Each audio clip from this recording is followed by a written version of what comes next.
The rain had been falling since afternoon, the kind that doesn't bother announcing itself dramatically. It just arrives and stays, soaking through everything, patient and indifferent. I remember standing on the front porch with a garbage bag in each hand, and my father's voice still ringing in my ears long after the door had slammed shut behind me. My name is Simon Skinner. I was 23 years old, 8 weeks pregnant, and completely alone. It hadn't started as a confession. I hadn't planned to tell them at all that evening. My mother had asked why I'd been looking so pale lately, why I'd barely touched dinner 3 nights in a row, why the smell of the lamb roast had sent me fleeing upstairs with my hand over my mouth. I'd fumbled through a dozen excuses: stress at work, a stomach bug, bad sleep.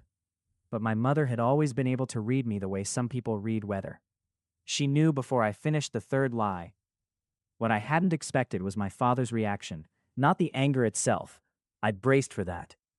My father was a man of strong opinions, delivered loudly and with great certainty. What undid me was how fast it came. No pause, no breath, no moment where I could see him processing what I'd told him. Just a wall of cold fury and the words, "Not under my roof, not like this." My mother cried. She always cried when he used that voice, but she didn't step in front of him. She never had. My younger sister stood in the hallway doorway with her school bag still on her shoulder and watched me gather my things in those 2 garbage bags like I was a stranger robbing the house. She was 15. I kept thinking, "Don't say anything, Lily, just let it go." And she didn't say anything. That was almost worse. So there I was, porch steps, rain, 2 bags containing roughly 1/3 of my life. My phone had 17% battery. I had $62 and some change in my wallet. The father of my child was a man named Derek who had, upon hearing the news 3 days earlier, told me clearly and without particular emotion that he wasn't in a position to be involved, and then had stopped answering my messages. I sat down on the wet steps because my legs stopped cooperating. The house across the narrow strip of road. We lived on a quiet residential lane, the kind where everyone knows each other's recycling habits, had its porch light on. It was always on. I'd noticed that over the 2 years I'd lived with my parents after graduating. The man who lived there kept strange hours. I'd see his truck in the driveway at odd times. Sometimes I'd catch him in the early morning, sitting on his porch with a coffee mug, not looking at his phone, just looking at the street. I found that remarkable. Most people couldn't sit still without a screen anymore. His name was Sam Glover. I knew that much. He'd helped her carry groceries in from the car during a winter ice storm without being asked. She'd called him a good neighbor, quiet but dependable. The kind of man, she'd said, who didn't need to announce himself. I didn't know what made me look up at his porch right then. Maybe it was the light. It cut a warm yellow rectangle across the wet pavement, and I was cold, and yellow light meant warmth, and I was out of options, and running on fumes, and 8 weeks pregnant, and sitting in the rain on my parents' front steps like some kind of discarded thing. He was there, sitting in the chair he always kept by the front door, a mug in his hands, and he was watching me. Not in the intrusive way, not the way that makes your skin prickle, just the way a person watches when they've seen something concerning and haven't decided yet whether to intervene. I think he'd been there a while. I don't know what my face was doing. He stood up, set his mug on the railing, and walked down his porch steps, across the road, and stopped at the bottom of my parents' steps. He was tall. I'd noticed that before. In the abstract way, you notice things about neighbors you never really speak to. Dark hair, broad through the shoulders, the kind of steady stillness about him that made you feel like the world had briefly stopped moving when he was nearby. "You need somewhere to go tonight?" His voice was low and even, like he was trying not to startle something. I stared at him. "I've got a spare room," he said. "No strings. You can say no." I didn't say no. He carried both bags without asking. I followed him across the road, in the rain, feeling simultaneously like the most pathetic version of myself, and somehow also like something was just barely, tentatively, beginning to be okay. His house was clean in a way that felt lived in rather than staged. Books on the shelves. A pair of work boots by the door. The kitchen smelled like something had been cooking, something with herbs, worn and settling. "Sit down," he said, nodding toward the kitchen table. "I'll get you a towel. Are you cold? You look cold." "I'm fine," I said, which was so obviously untrue that I felt ridiculous saying it. He didn't call me out on it. He just disappeared down the hallway, and came back with a large towel and a dry sweatshirt and put them both on the table in front of me.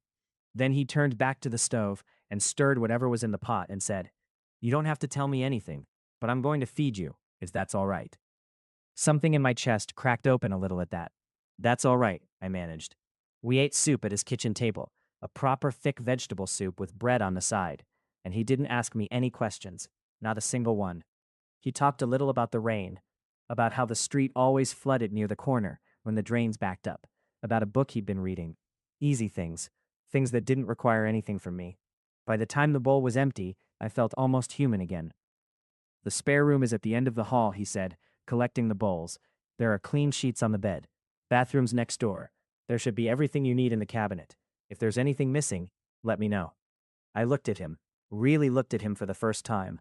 He had calm, dark eyes, the kind that seemed to process everything but give very little away.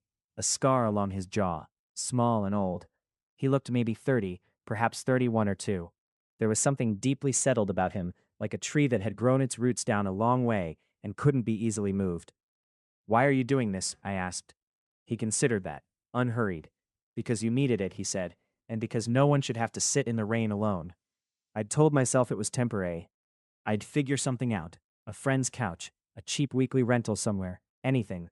My brain was already busy constructing an exit strategy, even as I lay in Sam Glover's spare bedroom, staring at the ceiling and listening to the rain on the window. But morning came, and with it, nausea so violent I barely made it to the bathroom in time. I sat on the cool tile floor afterward, cheek pressed against the cabinet, and I heard a quiet knock on the bathroom door. "Simon," his voice, steady. "There's ginger tea on the counter when you're ready. Take your time." I don't know why that made me cry. I'd held it together through the soup and the clean sheets and his careful, undemanding company. But ginger tea knocked something loose in me, and I sat on that bathroom floor and cried in a way I hadn't since the whole thing started.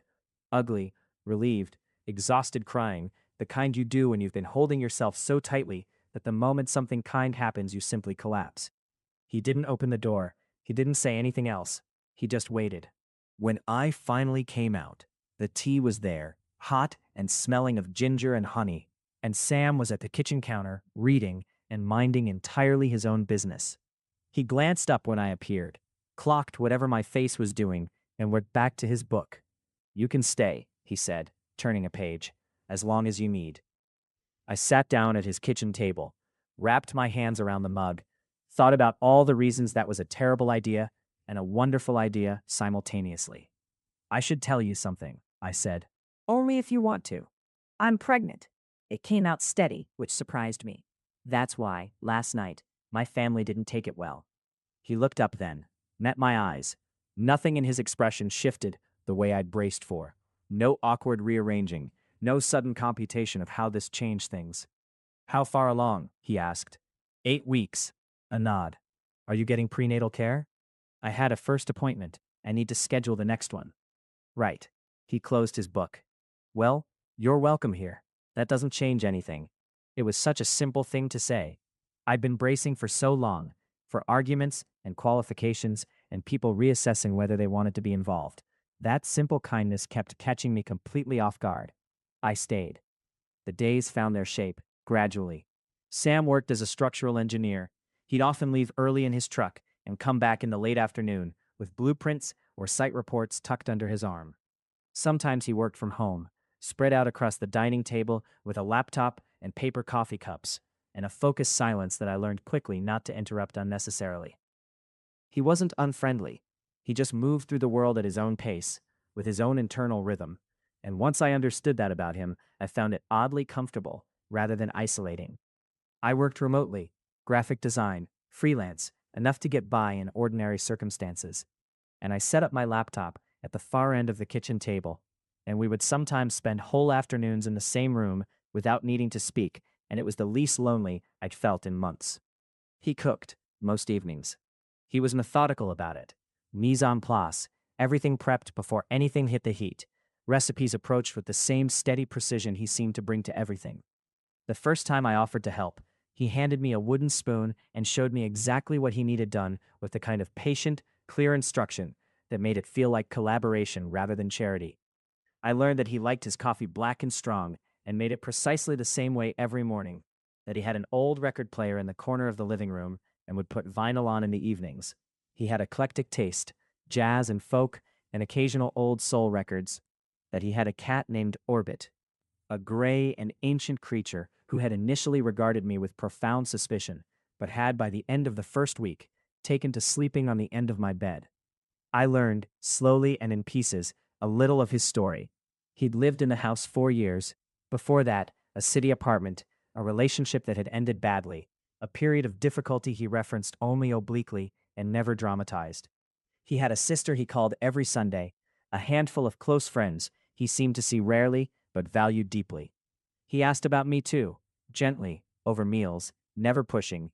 I told him about my graphic design work, about the clients that frustrated me and the projects that I loved, about my sister Lily, who had texted me 3 days after everything happened, just 2 words, "I'm sorry," about how I'd grown up wanting to be a book illustrator and had gotten sidetracked into commercial work and sometimes missed the other thing. "Do you still draw?" he asked one evening. We were doing the dishes. He washed, I dried, a division we'd fallen into without discussion. Sometimes, sketchbooks mostly, nothing serious. I'd hesitated. Showing anyone my sketchbooks felt like letting them read my diary. But Sam had this quality, an absolute absence of judgment, a sense that whatever you showed him would be received with honesty and care. So I brought the current one down from my room and laid it on the table, and he sat with his coffee and went through it slowly and quietly. And when he finished, he closed it and set it carefully on the table and said, "These are beautiful, Simon. You should be doing this."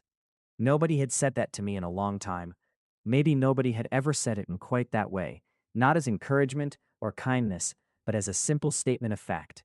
By 12 weeks, the morning sickness had begun to ease, and something else had quietly begun to take its place, the growing reality of what was happening to my body and my life. The pregnancy had felt abstract at first, a fact rather than an experience. But as weeks passed, it became less abstract. The appointments, the ultrasound images folded in my jacket pocket, the way my body was slowly but inexorably changing. Sam drove me to my 12-week appointment. I hadn't asked him to. I'd been planning to take the bus.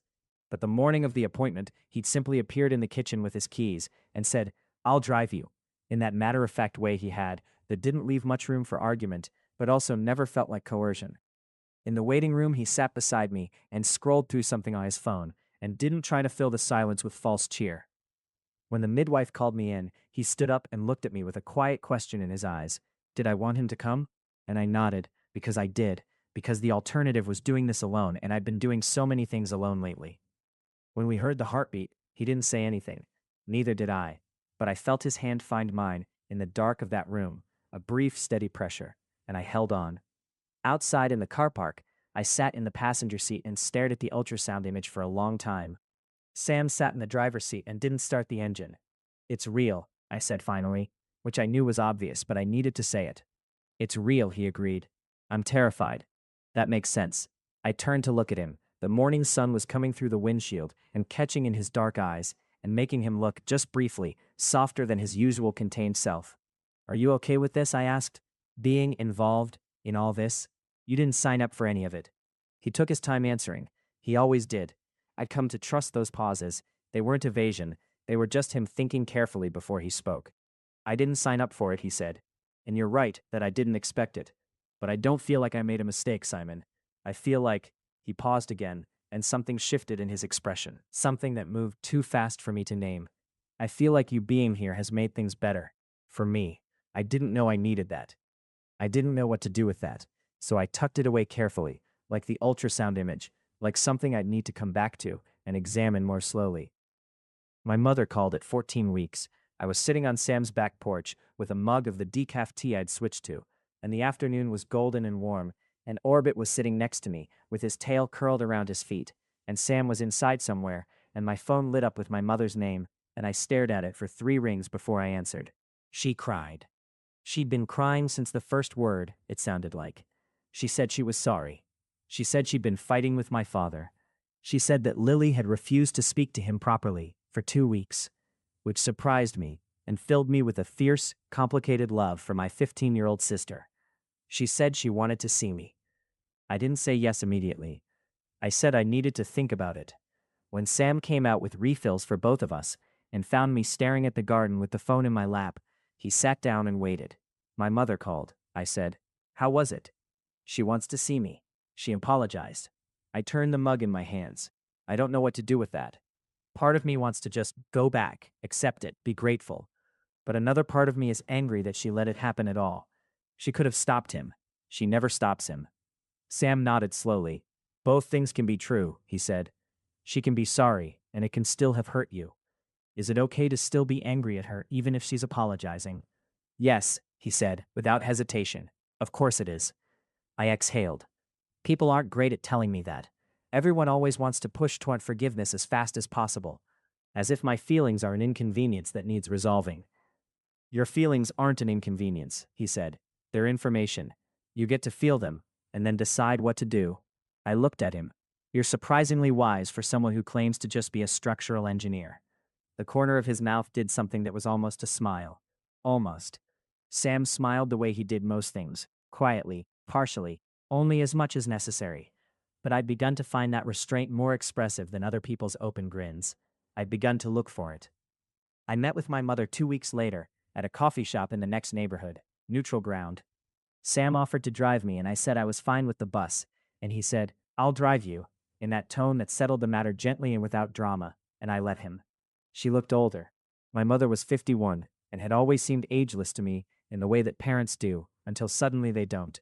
She stood up when she saw me, and looked at my stomach, just barely showing now, a gentle rounding, and her face did something complicated and human and difficult to watch. We sat for 2 hours. She told me things about her own marriage that she'd never told me before, things that made me understand her choices more, while also making me angrier about them in a different way. She said my father had not changed his position, but that she had told him clearly for the first time what she thought of it. She said Lily wanted my number, if I was willing. I gave her Lily's share of my number. I told her I needed more time before I'd know what I wanted with her. She nodded like she'd expected that, and deserved it. On the way home in the truck, I sat quietly and watched the streets go by. That was hard, Sam said. Not a question. Yes, I said, but I think it needed to happen. He drove for a while. The radio was on low, something old and unhurried. Then, you did well. How do you know? Because you went. Because you were honest. Because you're still thinking about it rather than just putting a tidy ending on it. I pressed my head back against the seat and closed my eyes. I'm so tired of people needing things from me, I said. My parents, Derek, the pregnancy, figuring out my life. I'm just tired. Then rest, he said simply. You don't have to figure any of it out tonight. We drove the rest of the way in comfortable quiet, and I nearly fell asleep in the passenger seat. And when we got back to the house, Sam made dinner while I lay on the sofa, under a blanket with Orbit on my feet. And at some point, I realized that this unremarkable, gentle evening was the safest I'd felt in years, maybe longer, maybe ever, in a way that was entirely mine and not a product of someone else's conditional love. Something was shifting between us. I noticed it in small ways before I was willing to name it. The way he'd started putting my tea on the counter before I'd asked, timed perfectly to when I usually appeared in the morning, groggy and slow.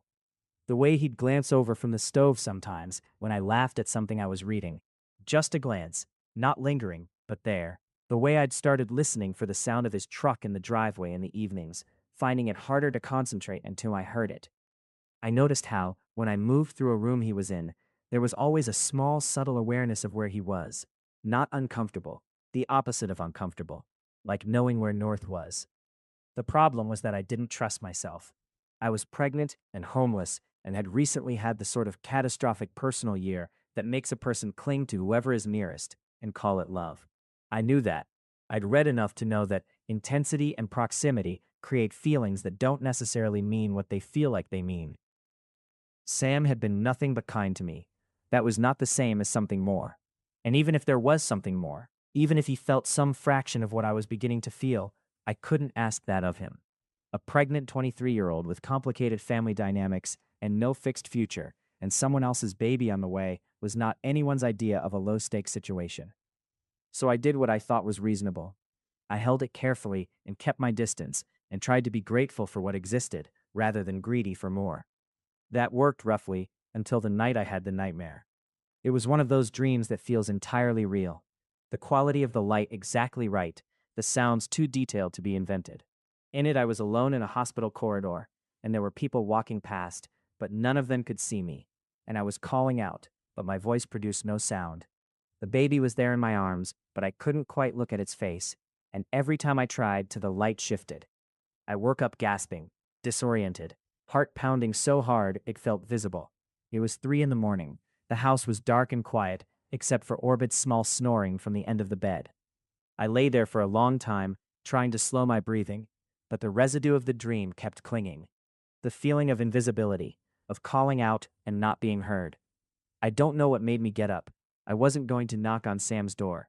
I wasn't. But I found myself in the hallway, and then in the kitchen, getting a glass of water, and then not going back to my room. I sat at the kitchen table in the dark for a while, and then I heard him. He appeared in the kitchen doorway in a gray sleep shirt and old track pants, hair disordered, blinking at the dark. "Simon?" His voice was rough with sleep. "What's wrong?" I didn't mean to. Go back to sleep. He ignored that. He came to the kitchen, put the kettle on without turning on the main light, opened the cupboard by feel and found the right tea, and then came and sat across from me at the table, and just waited. In the dark, with the small orange glow of the kettle's indicator, the only light. "Nightmare," I said after a while. "Bad one?" "Bad enough." "Want to talk about it?" "Not really. I stopped, tried again.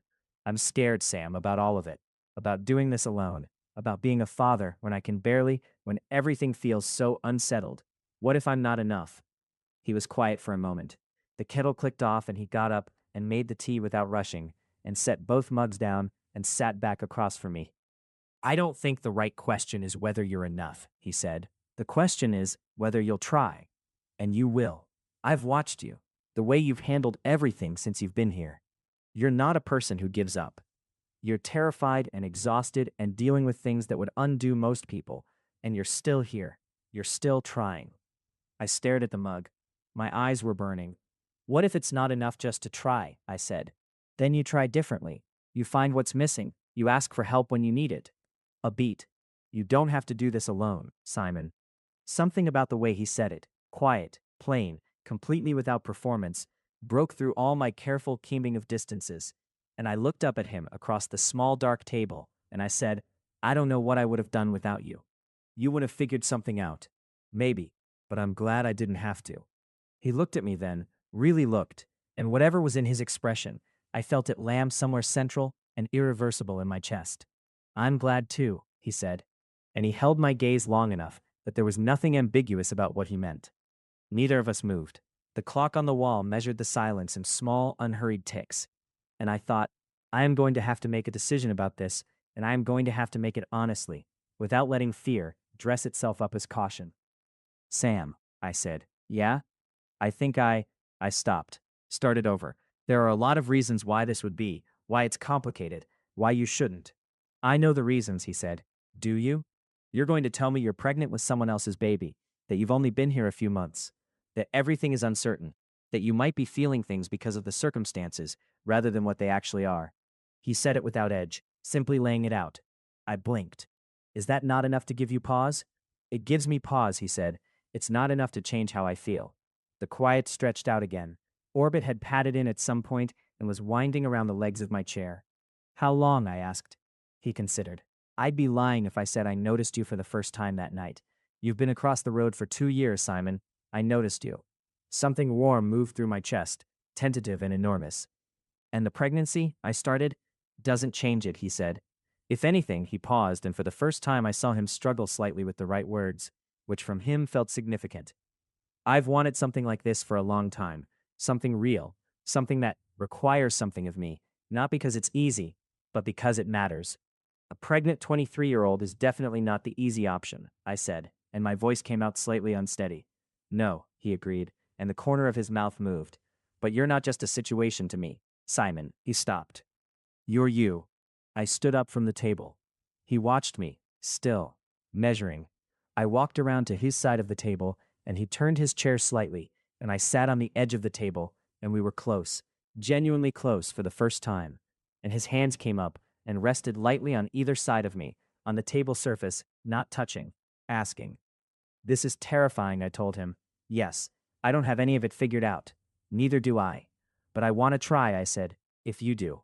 Simon, he said quietly, I've wanted to try since you walked across the road in the rain with everything you owned in 2 garbage bags and broke my heart a little.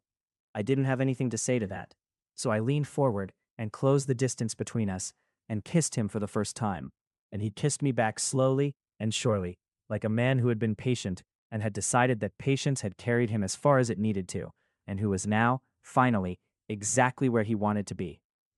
We didn't rush. That felt like it was both of us, by instinct, Sam by temperament, and me because I was learning to trust the pace of things that were real rather than the speed of things that were just urgent. We were careful with each other. He asked before he reached for my hand. I checked in when I thought something I'd said might have landed strangely. We talked, sometimes late into the evenings, about things that mattered and things that didn't, about our histories and our hopes and our mutual bafflement at certain aspects of the world. I discovered that he had a dry, quietly devastating sense of humor that only emerged in small increments, and that once I started noticing it, I couldn't stop. He had been in love once, properly, a few years before. The relationship had ended for reasons that were genuinely nobody's fault, a mismatch of what each of them needed, discovered too late. He'd taken a long time to recover. Not from heartbreak exactly, he said, but from the particular loneliness of having built something with someone and then finding yourself alone in the wreckage of it, uncertain which parts of the structure had been real. I understood that more than I expected to. We had dinner with his sister, Clara, at the house, 6 weeks after what I privately thought of as the kitchen night. She was a year older than him, sharp and warm, and immediately visibly suspicious of me in the way that someone who loves her brother well would be suspicious of anyone new. She watched me across the table with a kind of assessment I found myself respecting rather than resenting. By the end of the meal, she'd asked me 3 pointed questions about my plans, listened to my answers carefully, and then said to Sam, "He's sensible," with the air of someone granting a significant concession. Sam's expression was deeply neutral. "Thank you, Clara. I didn't say that to you." I liked her immensely. My sister Lily and I had been texting for several weeks by then, cautious at first, then with increasing ease. She was 15 and furious at our father, and dealing with the unique difficulty of being the one left inside a household that had done something wrong, and she needed someone to talk to. I tried to be that without putting her in the middle of adult complications she shouldn't have to carry. It was imperfect, but it was something. I hadn't spoken to my father. I wasn't ready. I didn't know if or when I would be. Sam didn't push me in any direction. He just said, "Whatever you decide, I'll support it," and meant it without any weight of opinion underneath. At 20 weeks, I had the anatomy scan. Sam came with me. He came to all the appointments now, without discussion, simply there, a steady presence at my side, in waiting rooms that I had stopped dreading quite so much. The sonographer was cheerful and professional, and moved the probe with practiced ease, and I lay there staring at the ceiling and then at the screen, and the image came into focus. The curve of a spine, the flutter of a heartbeat, the unmistakable outline of a small face, and I felt something enormous move through me. "Everything looks absolutely textbook," the sonographer said. "Beautiful scan." I looked at Sam. He was looking at the screen with an expression I had never seen from him before. Not quite awe, not quite tenderness, something that encompassed both and was quieter than either. He looked like someone encountering something that required more than he had words for. He reached for my hand without looking away from the screen. "Hey," I said softly. He looked at me then. "What do you think?" I asked. He was quiet for a moment. Then, "I think," he said carefully, "that this is the most remarkable thing I've ever seen." On the drive home, I thought about the future in a way that didn't feel like fear for the first time. I thought about the small room at the end of Sam's hallway, my room, though the possessives in the house had been gradually, softly blurring. I thought about whether it could become a nursery, whether that was a conversation we were ready to have. I thought about what family meant when the one you were born into was complicated and fractured, and you were having to build the concept again from a different foundation. "I want to talk about something," I said that evening. We were on the back porch after dinner, the summer evening still and warm, orbit on the fence post, regarding the garden with proprietary disdain. Sam looked at me, waiting. "The baby needs a room." I said it matter-of-factly, because that felt like the right tone for it. My room, as it is, could work. Or, "I've been thinking, if we—" I stopped, rerouted. What I'm trying to say is that I don't know what we are, officially. And I'm not trying to rush anything, but I want to be honest about the fact that the practical question of space and the other question of where we're going, they're starting to overlap for me. And I think they might be for you too. He was quiet for a long moment, long enough that I started to wonder if I'd miscalculated. Then he said, "Do you want to share a room with me?" The directness of it, characteristically Sam, made me almost laugh. "I think I do." "Then yes," he said, "I want that too." I exhaled. That was easier than I expected. "You were expecting something more dramatic?" "A little, maybe." "This isn't dramatic," he said. "I've known what I want for a while, Simon. I just needed you to know it too." I turned to look at him in the warm evening light.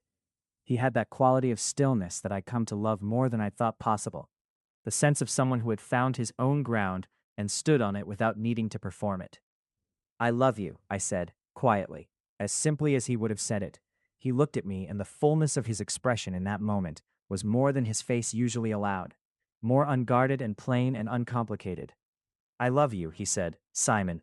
I have for longer than made sense to say." I reached out and took his hand and held it in the warm evening. An orbit knocked something off the fence with a thump, and we both looked over. And Sam sighed in a deeply resigned way that was actually profoundly fond. And I laughed, and it was the simplest and most complete moment I could remember. My father called at 24 weeks. I almost didn't answer. I stared at his name on the screen for a long time, and Sam, who was nearby and saw, said nothing, just looked at me with that steady, open expression that meant whatever you decide, I'm here. I answered. My father's voice on the phone was different from the voice I remembered from that night on the porch. Smaller somehow, less certain of its own righteousness. He said he'd been thinking. He said Lily had told him things, had said things to him directly that apparently had landed differently from anyone else's attempts. He said my mother had said things too. He didn't say he was wrong, exactly.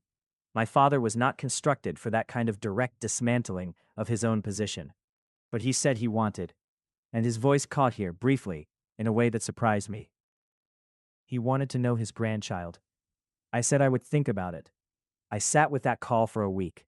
I talked it through with Sam and with a counselor I'd started seeing, and with Lily in a long phone call that went in 3 different directions and eventually landed somewhere honest and useful. I talked it through with my mother separately. I let myself feel the anger and the grief and the cautious, unwilling tenderness that persisted in spite of both. Then I called my father back and said, "I'm not ready for things to be as though nothing happened. I need time. I need you to understand what you did. And if you're willing to do that work, actually do it, not just apologize so that things are comfortable again, then yes, we can try." He said, "Okay." I don't know what he does with that. I don't know what it becomes. But I know I said what was true, and I know that's the only foundation on which anything real can be built. The nursery took shape over 2 weekends. Sam painted it, a warm, quiet sage green that caught the light beautifully, while I sat in the doorway with a cup of tea and passed him things and made increasingly unhelpful suggestions that he received with magnificent patience. We assembled the crib together on a Sunday afternoon with a particularly incomprehensible set of instructions that Sam decoded with engineering precision, while I provided moral support and occasional sarcasm. Clara came and brought a mobile she'd made herself, hand-painted little wooden shapes on string, moons and birds and abstract forms in muted colors. She hung it up and stood back and looked at the room with an expression I recognized as satisfaction. "It's good," she said, which from Clara was effusive. Lily came to visit at 26 weeks. My mother drove her, stayed for exactly the amount of time required to be polite and not more, which I appreciated for its honesty. Lily was taller than I remembered and more herself than ever, fiercely opinionated, acutely observant, wearing a t-shirt for a band I'd never heard of, and regarding Sam with the carefully maintained skepticism of a protective younger sibling. By the end of the afternoon, she'd beaten him twice at a card game he'd underestimated her at, and he'd accepted the losses with admirable grace, and she told me, quietly, while we were in the kitchen, "He's okay. He's actually okay," which from Lily was an endorsement of the highest order. I hugged her for a long time before she left. The call came on a Monday evening in early autumn, 3 weeks before my due date, while I was reading in the living room and Sam was doing something at his desk. Not the gradual onset I'd been mentally preparing for, more a sudden, unmistakable certainty that things were beginning, that the timeline I'd been holding in my mind had just become real. Sam was in the living room within 30 seconds of my calling his name. He took one look at me and picked up the hospital bag from its spot by the door. He'd put it there a month ago, positioned it there himself after he'd checked and rechecked everything was in it, and held out his hand. "Ready?" he said. "No," I said honestly. "That's okay," he said. "Let's go anyway." The labor was long. I won't pretend otherwise. It was long and difficult, and there were stretches of it where I found the edges of things I hadn't known I had. Endurance, and something underneath endurance, a bedrock of just continuing regardless. Sam stayed the whole time. He didn't try to make it into something it wasn't. He didn't perform cheerfulness or minimize what was happening. He was simply present, in that absolute way of his, holding my hand when I wanted it and giving me space when I needed that instead, and talking to the midwives with the same calm clarity he brought to everything. After a labor that had spanned the whole of the previous day and most of the night, my son arrived.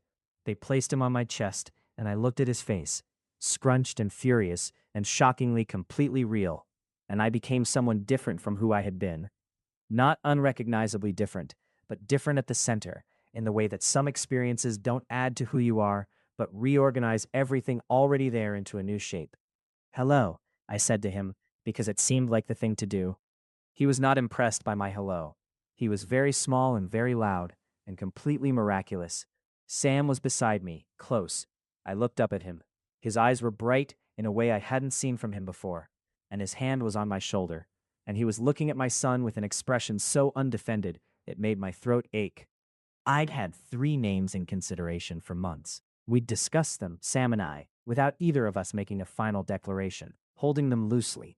But in that moment, looking at this particular face, one of them settled into place with the quiet certainty of the right thing. "Elliot," I said. "His name is Elliot." Sam squeezed my shoulder, in my ear, quietly, just for me. Perfect. We brought Elliot home on a Wednesday. In the car seat, we'd spent 40 minutes researching and had been tested by Clara, who worked in childcare and had very specific opinions about latch mechanisms. Sam drove with the particular caution of someone transporting something genuinely irreplaceable. I sat in the back beside the car seat and kept checking that Elliot was breathing, which he was, continuously, with the reliable diligence of the newly arrived. The house had been cleaned and the fridge had been stocked. Clara's doing, I discovered. The nursery smelled of the lavender oil I'd been diffusing in there for weeks. Orbit appeared in the hallway, regarded the carrier with the expression of a deity encountering an unexpected development, and then retreated with dignity. Sam made tea. Of course he did.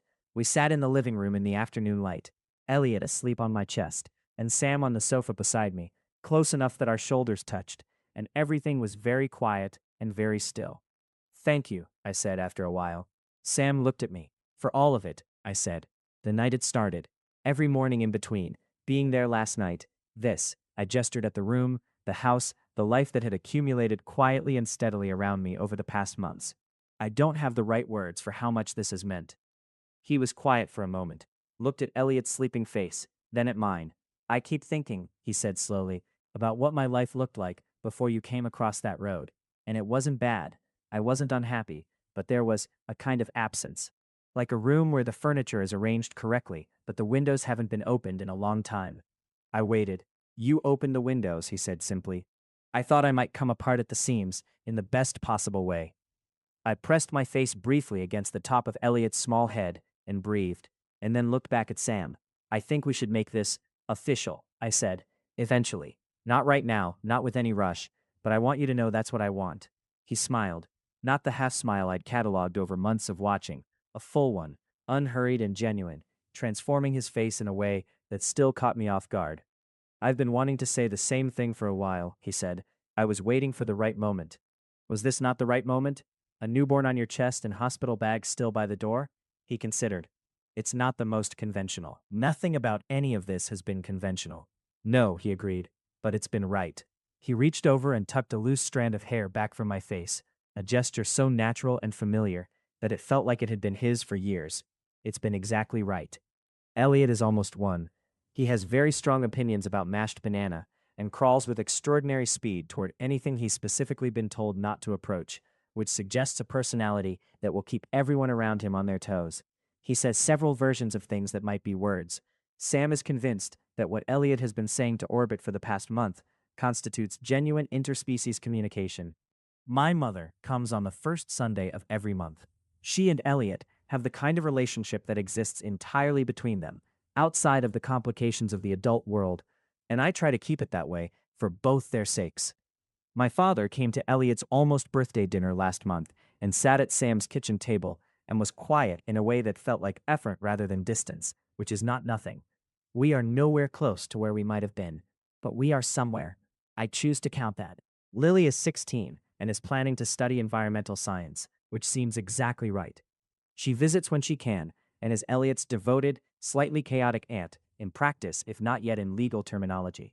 Sam has quietly become the big brother she wished she had, which I observe from a careful distance because I refuse to be undone by how good it is. Clara is planning to move closer. This is either wonderful or a very significant commitment of mutual patience, possibly both. Sam and I are engaged. He asked me on a Saturday morning in the kitchen, with Elliot on his hip and coffee going and Orbit underfoot, and no particular fanfare. He just slid a ring across the table toward me and said, "I've been carrying this around for 3 weeks, waiting for the right moment. This is the right moment." And it was, because the right moment wasn't an extraordinary one. It was a completely ordinary one, full of the ordinary things that had become, quietly and without my fully noticing, the architecture of everything I loved. I said yes before he finished the sentence. There is a thing I have thought about often in the past year, the question of what saves a person. The big dramatic interventions, the clean narrative rescue, those exist, sometimes. But more often what saves a person is something small and sustained. A porch light that happens to be on. A bowl of soup offered without conditions. A man who sits across a dark kitchen at 3 in the morning and says, without any performance or calculation, that you are not alone.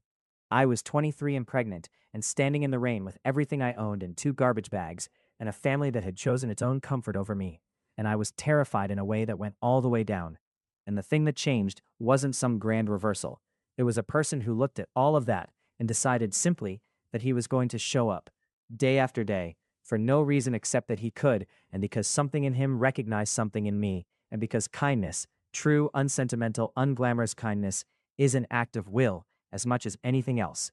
Sam will roll his eyes at this characterization if he reads it. He will say that he just did what seemed obvious, and that I'm making it more than it was. He minimizes his own goodness in the way of people who are genuinely good, and therefore don't consider it remarkable. But I was there. I know what it meant. Some things begin in rain and garbage bags and a stranger's porch light. Some things become everything. This did. If you made it to the end, you're my kind of person. Leave a subscribe, comment down your favorite part of the story. And if you want early access to videos, exclusive content, or just want to support the channel, hit that join button right below the video. Even one member genuinely means the world to me.